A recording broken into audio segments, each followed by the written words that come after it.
ഗോകുമാർ sir, താങ്കളുടെ ഒപ്പം ചർച്ചയിലൊക്കെ ഇരുന്നുള്ള Rashid CP എന്ന് പറയുന്ന എന്താണ് ആ പാവങ്ങളുടെ പ്രശാന്ത് കിഷോർ പറയുന്നുണ്ടായിരുന്നു, BJP 308 മുതൽ 327 സീറ്റ് വരെ, NDA സഖ്യകക്ഷികൾ 36 മുതൽ 45, കോൺഗ്രസ് 56 മുതൽ 73, മറ്റുള്ളവർ 107 എന്ന് പറഞ്ഞാൽ നേരത്തെ പ്രവചിച്ചാണ്. ഇന്ത്യ മുന്നണിയുടെ പൊളിറ്റിക്കൽ ബേസ് കൊണ്ട് മാത്രം മറികടക്കാവുന്ന ഒന്നല്ല ഇന്നത്തെ ഇന്ത്യയിലെ ഭരണപക്ഷവും അതിൻ്റെ രാഷ്ട്രീയവും.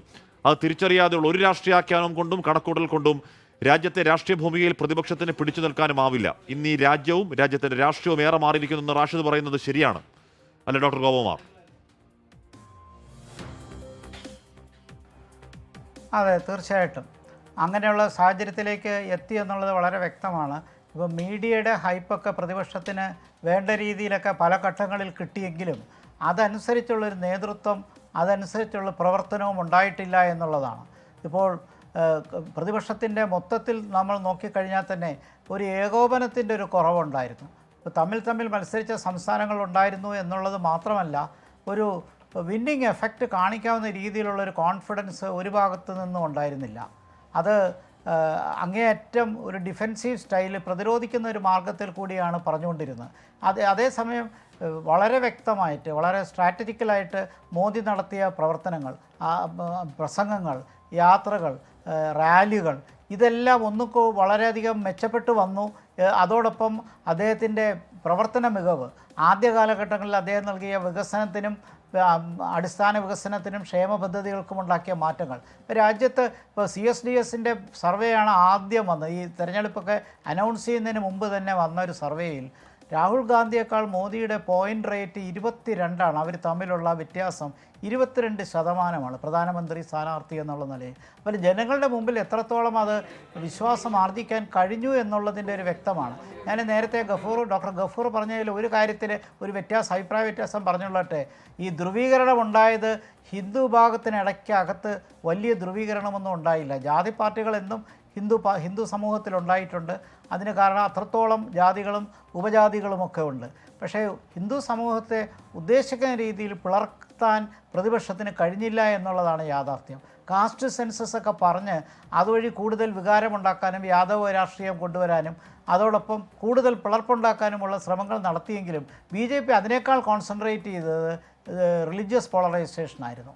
അതിലവർ വിജയിക്കുകയും ചെയ്തു. അത് മറിച്ച് പറയാൻ കാരണം, ഇപ്പോൾ നമുക്കറിയാം ഹിന്ദുത്വ എന്നുള്ള ആശയം സബാൾട്ടേൺ ഹിന്ദുത്വ എന്നുള്ള ആശയത്തിലേക്ക് എത്തിച്ചേർന്നിരിക്കുകയാണ്.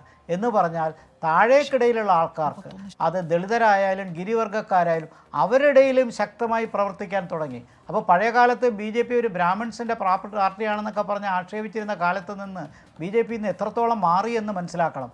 എന്തുകൊണ്ടാണ് ജാർഖണ്ഡിലും മധ്യപ്രദേശിലും ഛത്തീസ്ഗഡിലും എല്ലാം ഗിരിവർഗ്ഗ മേഖലയിലും വനമേഖലയിലും ഒക്കെ BJP ജയിക്കുന്നത്?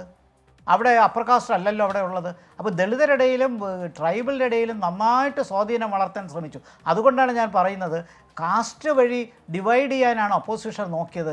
ആ സ്ട്രാറ്റജിയെ സമർത്ഥമായി മോദി മറിച്ച് റിലീജിയസ് പോളറൈസേഷൻ കൊണ്ടുവന്നു.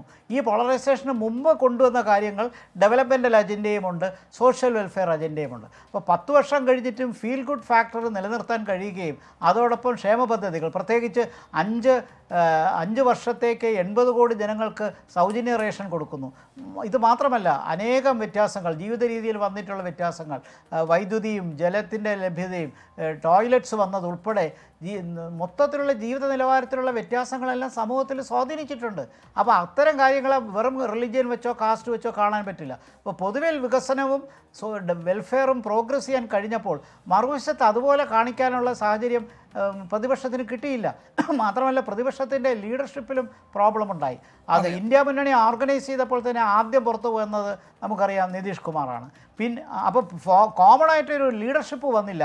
രാഹുൽ ഗാന്ധിയെ മീഡിയയും പൊതുസമൂഹമൊക്കെ ഉയർത്തിക്കാട്ടി അദ്ദേഹം കോൺഗ്രസിന് വേണ്ടി നയിച്ച സമരങ്ങളും ജാഥകളുമെല്ലാം രാഹുൽ ഗാന്ധിയിലൊരു പുതിയ വ്യക്തിത്വമുണ്ടാക്കി എന്നുള്ളത് സംബന്ധിച്ചാലും അദ്ദേഹം മോദിയുമായിട്ട് ഒരു മാച്ച് ഇല്ലായിരുന്നു എന്നുള്ളതാണ് ഈ തെരഞ്ഞെടുപ്പിലെ പ്രത്യേകത.